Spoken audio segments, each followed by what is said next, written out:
किताब क्लासेस के YouTube channel पर आप सभी दोस्तों का बहुत बहुत स्वागत है। दोस्तों, हम आज राजनीति विज्ञान विषय में पढ़ेंगे राज्य के कार्य।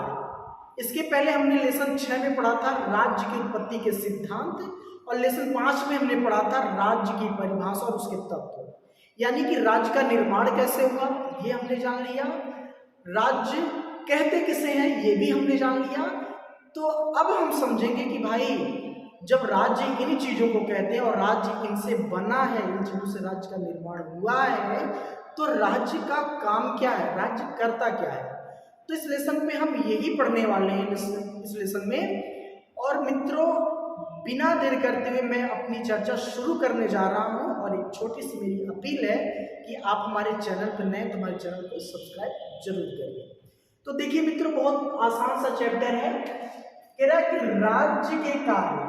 राज्य के कार्य देखिए, अलग अलग विद्वान जो हैं वो है अलग अलग विचारधारा के अनुसार। एक आदर्शवादी विचारधारा अलग सिद्धांत है, व्यक्तिवादी सिद्धांत अलग है, उदारवादी सिद्धांत अलग है, समाजवादी सिद्धांत अलग है, लोक कल्याणकारी राज्य का सिद्धांत अलग है। तो हम ये समझेंगे कि जितने भी राजनीति विज्ञान के सिद्धांत हैं वह सिद्धांत अपने अपने तरीके से वह राज्य के कार्य को बतलाते हैं, राज्य के कार्य को बताते हैं।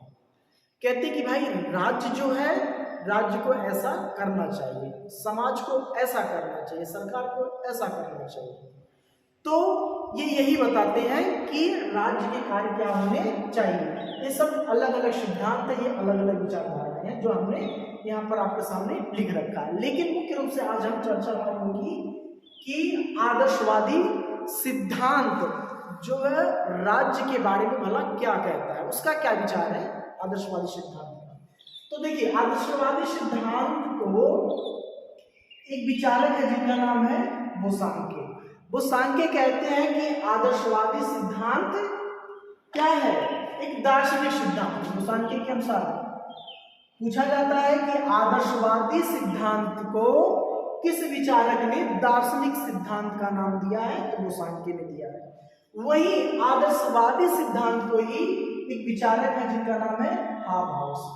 हाबहाउस कह रहे हैं कि यह एक आध्यात्मिक सिद्धांत है, यानी कि आदर्शवादी सिद्धांत को बोसांके दार्शनिक सिद्धांत कह रहे हैं, आदर्शवादी सिद्धांत को हाबहाउस आध्यात्मिक सिद्धांत कह रहे हैं। अब हम ये समझेंगे कि आदर्शवादी सिद्धांत को मानने वाले, उनका समर्थन करने वाले कौन कौन से प्रमुख विचारक हैं। वैसे तो प्लेटो, अरस्तु ये भी आदर्शवादी सिद्धांत का पुरजोर समर्थन करते हैं, लेकिन इनके अलावा जो है आदर्शवादी सिद्धांत के समर्थक कांट है, हीगल है, ग्रीन है, ब्रेडले है, बोसांके, ये सारे जो समर्थक हैं वो आदर्शवादी विचारधारा का, ये जो विचारक है वो आदर्शवादी विचारधारा का समर्थन करते हैं। अब आदर्शवादी विचारधारा को मित्रों समझने के लिए हमने इसको क्या किया है, 2 भागों में विभाजित किया है। देखिए, आदर्शवादी सिद्धांत का अध्ययन हम क्या करेंगे, 2 भागों में करेंगे। पहला भाग होगा जो हमने यहाँ पर लिख रखा है, इसको ग्रीन देते हैं। ग्रीन कहते हैं कि आदर्शवादी जो सिद्धांत है वो बताते हैं, उन्होंने उदारवाद के माध्यम से आदर्शवाद सिद्धांत को बताने का प्रयास किया है। और वहीं पर हीगल है, वो हीगल आदर्शवादी सिद्धांत को उग्र आदर्शवाद के तरीके से बताने का प्रयास करते हैं।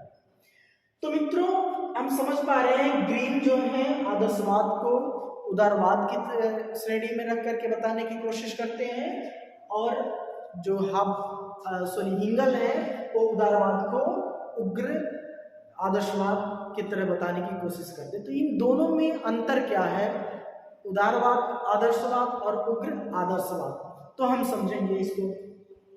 तो सबसे पहले हम आज की वीडियो में समझेंगे ग्रीन के द्वारा दिया गया जो उदारवादी आदर्शवाद है। वो क्या कहते हैं, ग्रीन कहते हैं कि राज्य जो है एक नैसर्गिक संस्था है, एक प्राकृतिक संस्था। नैसर्गिक का मतलब आप समझते हैं कि प्राकृतिक संस्था। हालांकि ग्रीन ने उदारवाद के कई बिंदुओं के माध्यम से समझाने का प्रयास किया है, लेकिन वीडियो लंबी ना हो इसलिए मैंने आज एक ही उनके बिंदु को यहाँ पर लिख रखा है। देखिए, ग्रीन कहते हैं मानवीय चेतना स्वतंत्रता की मांग करती है। क्या कहते हैं? मानवीय जो चेतना है, मानव का जो स्वभाव है, मानव जो चाहता है वो क्या करता है? स्वतंत्रता की मांग करती है। और स्वतंत्रता में ये क्या है?